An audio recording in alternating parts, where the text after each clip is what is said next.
Acabamos de decir en el primero de los episodios que para este día 1 de octubre hemos comenzado a tener que la filosofía es un saber racional. Hemos dicho que ese saber procede según un método, según una serie de operaciones de carácter racional. También hemos concluido que ese saber es luz natural, por lo tanto no pide de nosotros, no exige de nosotros, ni siquiera en un primer momento en la historia del pensamiento se abre a una dimensión trascendente religiosa, sino que es fundamentalmente un saber de las cosas tangibles, de las cosas visibles.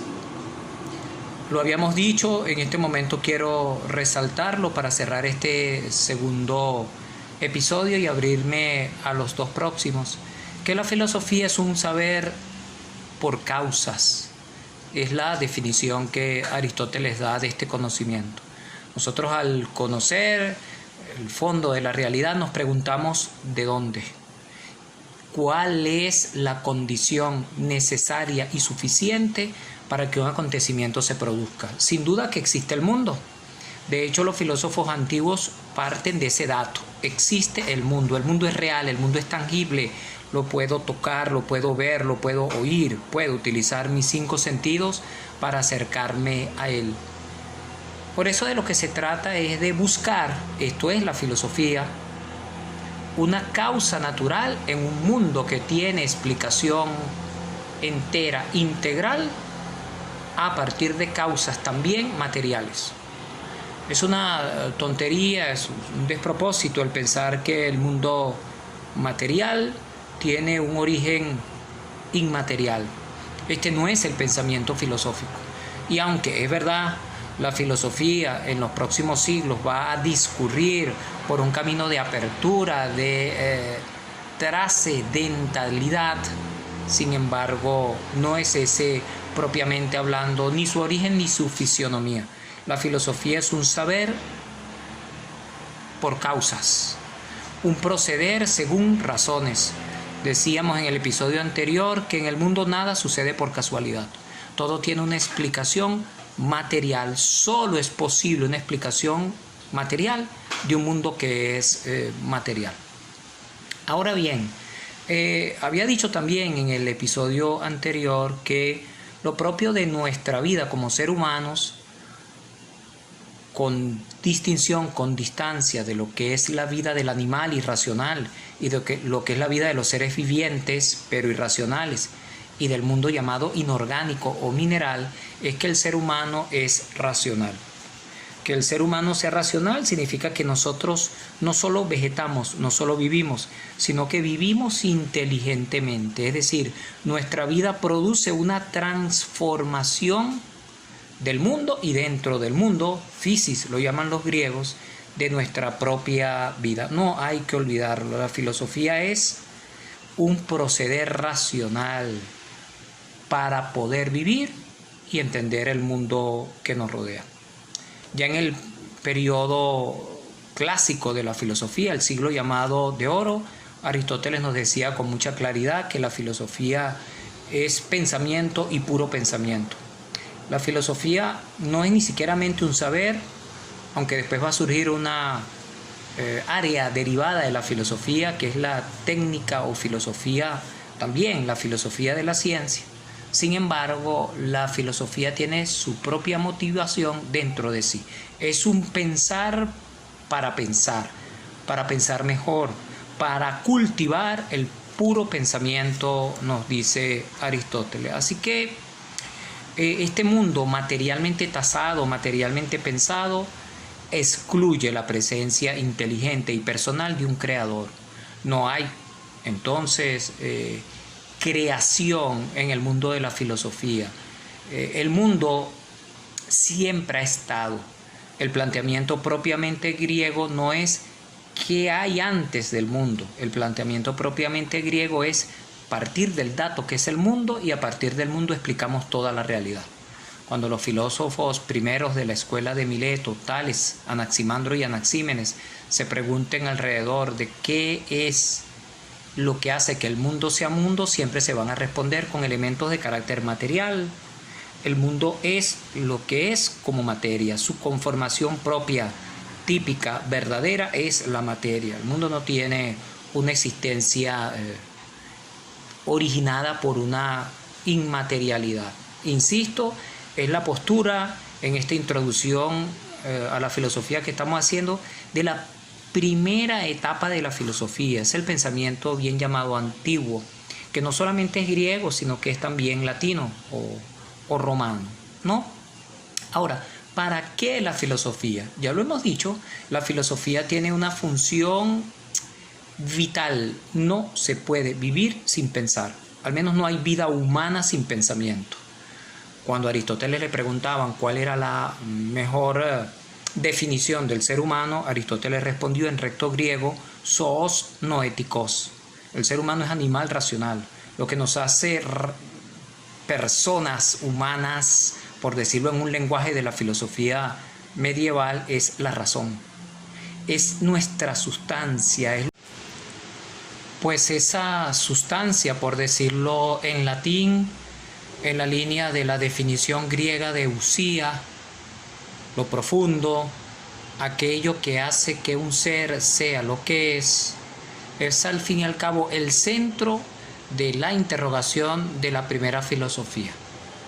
En el libro de las cosas metafísicas, o simplemente metafísica, Aristóteles se pregunta por eso. O sea, ¿qué es lo que hace que un ser sea tal ser y no otra cosa? Y termina diciendo lo que nosotros acabamos de decir en este episodio. Termina diciendo que es la usía, la sustancia, lo profundo, lo que define. Definir significa lo que pone en unos marcos, en unos límites. Eso hace que todo ser sea lo que es.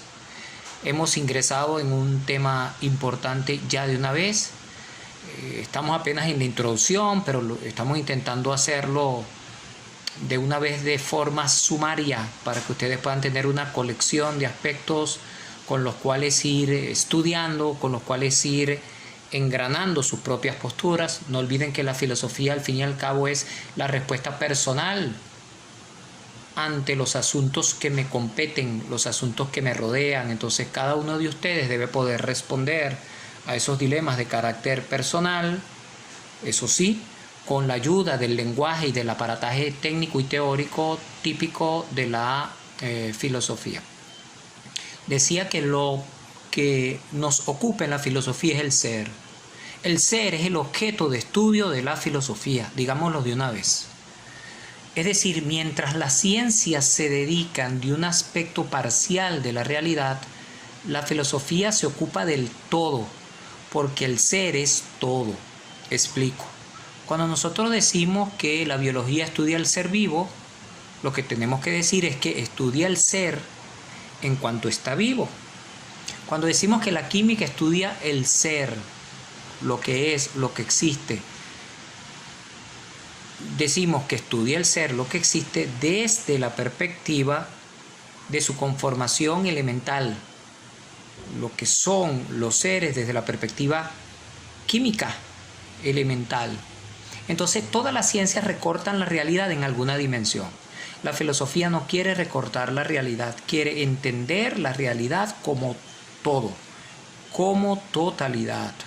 Por eso decir que en la filosofía se estudia el ser en cuanto ser, sin accidentes, sin determinaciones externas, sin cosas que nos digan cómo es esa realidad desde fuera, es exactamente lo mismo que decir que nosotros en filosofía estudiamos el ser en cuanto ser. El ser en sí mismo, el ser sin determinación. Y ustedes dirán, pero bueno, ¿qué tipo de realidad es esta?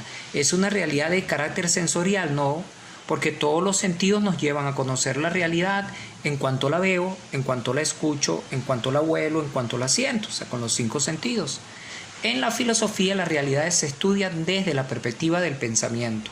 Y lo que hace el pensamiento siempre con la realidad es quitarle sus características. Si ustedes ahorita se ponen a pensar en la idea de hombre, se van a dar cuenta inmediatamente que para poder pensar la idea de hombre, ustedes tuvieron que tener alguna experiencia de un ser humano concreto. ¿Qué hicieron con este ser humano concreto? Le fueron quitando las cualidades, el color de la piel, la estructura del cabello, del cuerpo, gordo, flaco, etc.